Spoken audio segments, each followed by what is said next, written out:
কথা যারাই বলে, যারাই এ কথা বলার কারণে হাজারো আলেম আজ বাংলাদেশের জেলখানায়।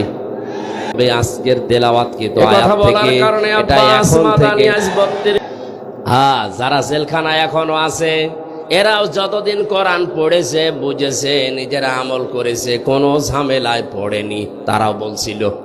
এই মানুষগুলো সিরাজগঞ্জের সলঙ্গা থানায় এই মাহফিলে যে মানুষগুলো বসে আছে, এই মানুষগুলোই উলাইকা ইউমিনুনা বি, এই মানুষগুলোই আমার কোরআনকে বিশ্বাস করে, যারা এই হক আদায় করে, কোরআন তেলাওয়াত করে।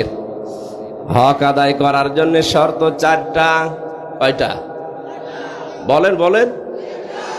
এর পরবর্তী শব্দটা কিন্তু আরো কঠিন।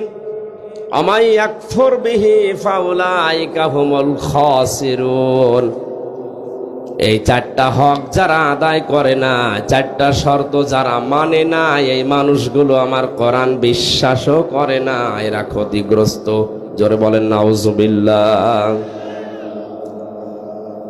কথা যেহেতু আমার আল্লাহর মুখের কথা, এটা ভয়ঙ্কর, খুব ভালো করে মিলান। আপনি মনে করছেন আমার বাবা মুসলমান ছিল, দাদাও ছিল, আমিও আছি, আমি কোরআন পড়ি, বিশ্বাসও করি না। আপনি বিশ্বাস করেন কিনা আল্লাহর এই আয়াতের দিকে আপনি এবার মিলাবেন। হক আদায় করার শর্ত কয়টা? আরো জোরে, জোর হলো না। এক নম্বরে এটা শুদ্ধ করে পড়া লাগবে। এখানে এখনই যদি জরিপ চালানো হয় 100 জনের, আমার মনে হয় 95 জন হাত তুলবে যে পড়তে পারি না। কোরআনে কারীম পৃথিবীর একমাত্র কিতাব যেটা পড়লে বুঝে পড়েন আর না বুঝে পড়েন, যদি শুদ্ধ হয় অবশ্যই অবশ্যই 10টা নেকি হবে। আর যদি অশুদ্ধ হয়, পড়া তো দূরের কথা, সওয়াব নেই, আরো গুনাহ হবে আপনার। অনেক মানুষ পড়ে ইদা জাআ নাসরুল্লাহি ওয়াল ফাত, এরকম পড়ে না? যা একটা পড়লাম এটা কি শুদ্ধ হয়েছে? হ্যাঁ, না না। ইদা জাআ নাসরুল্লাহ, এখানে সোয়াদ আছে, নাসর শব্দের শাব্দিক অর্থ সাহায্য, আর নুন সিন র নাসার মানে কি পাখি যেন বলে, যে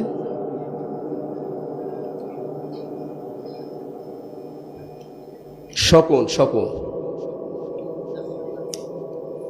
আল্লাহ পাক বলেন যখন আসবে আল্লাহর সাহায্য তখন আপনি বিজয় দেখতে পাবেন।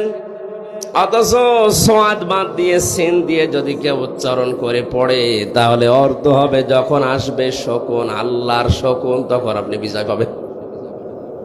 পুরা আকাশ পাতাল পাল্টিয়ে যাচ্ছে। এজন্য শব্দগুলো শুদ্ধ করে পড়া দরকার। কোন একটা কিতাবে যেন পড়েছিলাম, এক হিন্দু বেটা প্রায় 18 বছর পর্যন্ত তার এক দেবতার নাম দিয়ে সকাল বেলা জপত, সামাদ ইয়া সামাদ ইয়া সামাদ। 18 বছর পরে তার মুখটা একদিন গোল হয়ে যেন বেরিয়ে গেছে ইয়া সমাদ। আল্লাহ রাব্বুল আলামিন ডাক দিয়ে বলে, বান্দা আমাকে ডাকো কেন? ফেরেশতারা বলে, রব্বুল আলামিন নাফরমান তোমারে ডাকে না, ওর দেবতাকে ডাকছে। আল্লাহ পাক বলেন, ফেরেশতারা আজ 18 বছর ওর মুখের দিকে আমি তাকিয়ে আছি, কখন আমার বান্দার মুখটা গোল হয়ে শুদ্ধ করে আমার নামটা বের হয়। সামাদ মানে যার অভাব আছে, আর সমাদ মানে যার অভাব নেই। সুতরাং কোরআনে কারিমের যদি হক আদায় করে শর্ত মেনে পড়তে হয়, 1 নম্বরে আমাদেরকে বিশ্বাসী যদি বলে দাবি করা লাগে যে আমি কোরআন বিশ্বাস করি, অবশ্যই অবশ্যই শুদ্ধ করে পড়া লাগবে। এ বিষয়টা মেনে নিতে দলমত নির্বিশেষে আমরা রাজি আছি, আলহামদুলিল্লাহ।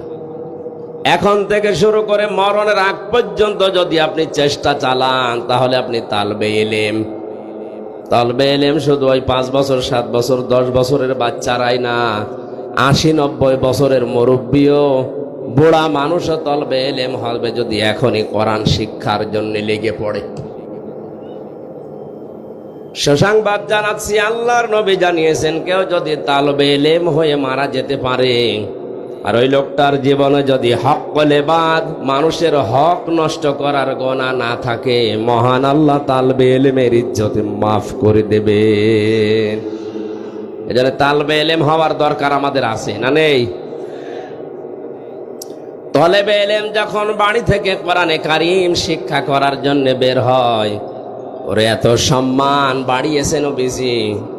আল্লাহর নবী বলেন আল্লাহ তার নূরের ফেরেশতা দিয়ে ওর পায়ের নিচে পর বিছিয়ে দেন। এটা পরীক্ষিত হয়েছে। ইমাম গাজালি রহমতুল্লাহ আলাইহি বলেন কোরআনে কারীম শিক্ষা করার জন্য বাড়ি থেকে বের হয়ে যত সামনে যেতে যায় তত পেছনে চলে যায়।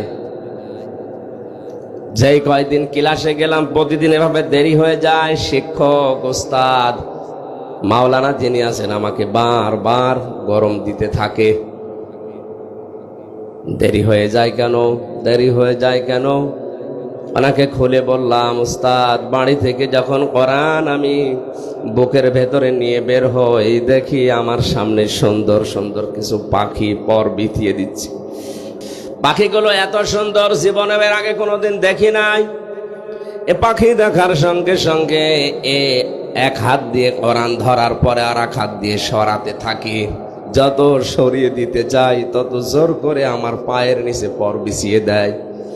এগুলো সরাতে সরাতে আমার দেরি হয়ে যায়। উস্তাদ চোখের পানি ফেলে তাকে বুকে জড়িয়ে কপালে চুমা দিয়ে বলে আল্লাহর বান্দা, হে আমার সন্তান, তুমি যে ছোট ছোট পাখিগুলো দেখেছিলে এটা আসলে পাখি না, এটা নূরের ফেরেশতারা তোমার পায়ের নিচে পর বিছিয়ে দিয়েছে।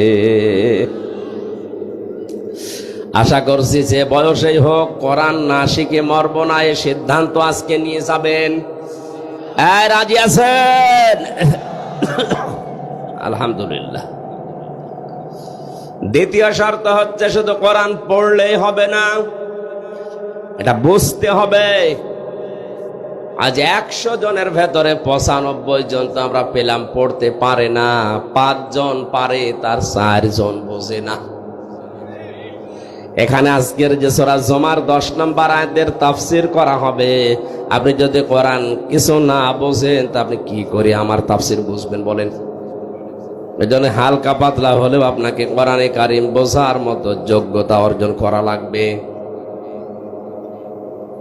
আল্লাহ রাব্বুল আলামিন বলেন ওয়ালাকাদ ইয়াসসারনাল কুরআনা লিযিকরি ফাহাল মিন মুদ্দাকির।